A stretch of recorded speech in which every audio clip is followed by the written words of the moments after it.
നമുക്ക് ഇന്നൊരു അട ഉണ്ടാക്കി നോക്കാം. നമ്മൾ സാധാരണ വീട്ടിലൊക്കെ നമ്മളെപ്പോഴും ചെയ്യത്തില്ലേ, ഈ ഗോതമ്പ് പൊടിയും കൊണ്ട് ഈ കല്ലേ വെച്ച് പരത്തി എടുക്കുന്ന ഒരു നമ്മുടെ നാടൻ അട. അത് നമ്മളെ ഈ പഴം ചേർത്ത് ചെയ്ത് നോക്കിയിട്ടുണ്ടോ? അപ്പം അത് നല്ല രുചിയായിരിക്കും കേട്ടോ, പഴം ചേർത്ത് നമ്മളിങ്ങനെ ഗോതമ്പിൻ്റെ അട ഉണ്ടാക്കി കഴിയുമ്പോൾ. അപ്പോൾ അത് അറിയാൻ വയ്യാത്തവർക്ക് വേണ്ടി ഒന്ന് കാണിക്കുകയാണേ. അപ്പം അതിനായിട്ട് നമുക്ക് വേണ്ടിയത് ഗോതമ്പ് പൊടി, അത് ആവശ്യത്തിന്. പിന്നെ വേണ്ടിയത് തേങ്ങ, കുറച്ച് തേങ്ങ. പിന്നെ നല്ലതായിട്ട് പഴുത്ത പഴം, അത് നല്ലതായിട്ട് പഴുത്തതായിരിക്കണം. ഈ കടകളിലെ കണ്ടിട്ടില്ലേ, ചില സമയത്ത് ഇങ്ങനെ ചൂട് വരുമ്പോഴത്തേക്ക് ഈ കറുത്ത നിറത്തിൽ ഇങ്ങനെ വരുന്നത്, അത്ര പഴമായിരിക്കും ഏറ്റവും നല്ലത്. അത് പാളയംകോടനെ അതുപോലെയുള്ളതൊക്കെയാണ് ഏറ്റവും നല്ലത്. ഞാലിപ്പൂവിനെക്കാട്ടിലും ഒന്നും കൂടെ ബെറ്റർ ഈ പാളയംകോടനെ അതുപോലെയുള്ളതൊക്കെ ആയിരിക്കും. പിന്നെ അതിനുള്ള വെള്ളം നമ്മൾ സാധാരണ വെള്ളം ചേർത്ത് നമ്മൾ കുഴച്ചെടുക്കുന്ന പോലെ തന്നെ എടുക്കുക. അതിനായിട്ട് നമ്മൾ ഈ പഴം നല്ല രീതിയിൽ ഉടച്ചെടുക്കണം. ഇപ്പോൾ ഈ നല്ലതായിട്ട് പഴുത്തതാകുമ്പോഴത്തേക്ക് ഒരു പാടുമില്ല, ഇതുപോലെ നമുക്ക് നല്ല രീതിയിൽ ഉടച്ചെടുക്കാൻ പറ്റും.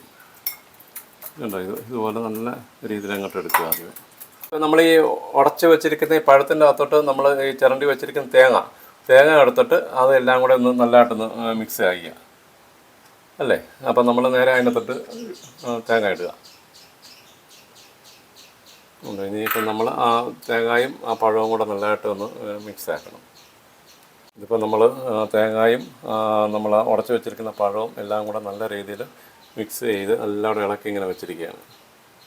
ഇനിയിപ്പോൾ ഇതിൻ്റെ അകത്തോട്ട് നമ്മൾ എടുത്ത് വെച്ചിരിക്കുന്ന ഗോതമ്പ് പൊടിയും ആവശ്യത്തിന് ഉപ്പും കൂടെ അതിൻ്റെ അകത്തോട്ട് ചേർത്തിട്ട് നമ്മൾ അതെല്ലാം കൂടെ ഒന്നും കൂടെ മിക്സ് ആക്കണം. അപ്പം വെള്ളം വേണമെങ്കിൽ ഒഴിച്ചോണം. നമ്മളത് ഗോതമ്പ് പൊടി ചേർത്ത് കഴിഞ്ഞാലേ നമുക്ക് അറിയത്തുള്ളൂ. ഗോതമ്പ് പൊടിയും കൂടെ കിട്ടും.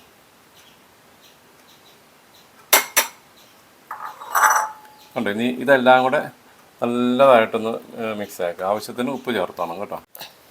ഇതിപ്പോൾ കണ്ടോ, നമ്മൾ ഇപ്പോൾ ആ ഗോതമ്പ് പൊടിയും ആ തേങ്ങായും പഴവും എല്ലാം കൂടെ നമ്മൾ ഇതിങ്ങനെ മിക്സാക്കി വെച്ചിരിക്കുകയാണ്. കണ്ടോ, എല്ലായിട്ട് മിക്സായി ഇരിക്കുകയാണ്.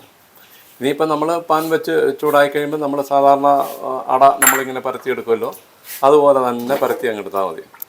ഇത് നല്ല ടേസ്റ്റ് ആയിരിക്കും കേട്ടോ. അതായത് ഇതിൻ്റെ ഒരു വളരെ പ്രത്യേകത, നമ്മൾ ഈ ചക്കപ്പഴം ഇട്ട് നമ്മൾ ഈ നാടൻ അടയൊക്കെ ഉണ്ടാക്കത്തില്ലേ, അതേ ടേസ്റ്റ് ആയിരിക്കും നല്ലതായിട്ട് പഴുത്ത ഈ പഴവും കൊണ്ട് ഉണ്ടാക്കുമ്പോഴും അതേ രുചിയായിരിക്കും. നമ്മൾ പാൻ വെച്ചിരിക്കുകയാണെങ്കിൽ ചൂടാകട്ടെ. ചൂടായി വരുന്നുണ്ട് അല്ലേ. ഇപ്പം നമ്മുടെ പാൻ ചൂടായി നമ്മൾ സാധാരണ അട നമ്മളിങ്ങനെ പരത്തിയെടുക്കുമല്ലോ, അതേ രീതിയിൽ നമ്മൾ എടുക്കുക. അതെല്ലാം അതുപോലെ തന്നെ നമ്മൾ സാധാരണ എടുക്കുന്ന പോലെ തന്നെ.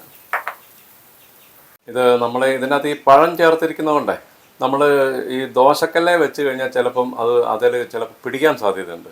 അതുകൊണ്ടാണ് നമ്മൾ ഇതുപോലെ ഈ പാൻ വെച്ചിരിക്കുന്നത്.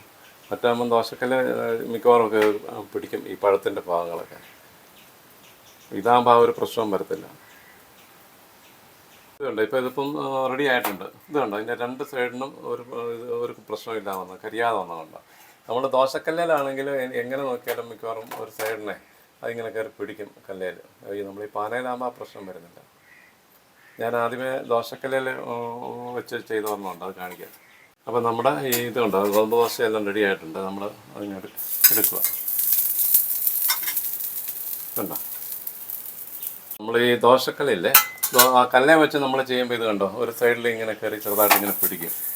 അപ്പോൾ നമ്മൾ കഴിയുന്നതും പാനെ തന്നെ ചെയ്യുവാണെങ്കിൽ ആ പ്രശ്നവും വരത്തില്ല. ഇതിൻ്റെ അകത്ത് വേറൊരു പ്രശ്നമുണ്ടേ, നമ്മൾ ഈ ദോശക്കല്ലെ വെച്ച് നമ്മൾ ഇതുപോലെ അട ഉണ്ടാക്കി എടുക്കുമ്പോൾ ഈ ഒരു സൈഡ് ഇങ്ങനെ കരിഞ്ഞ പോലെ വരുമല്ലോ.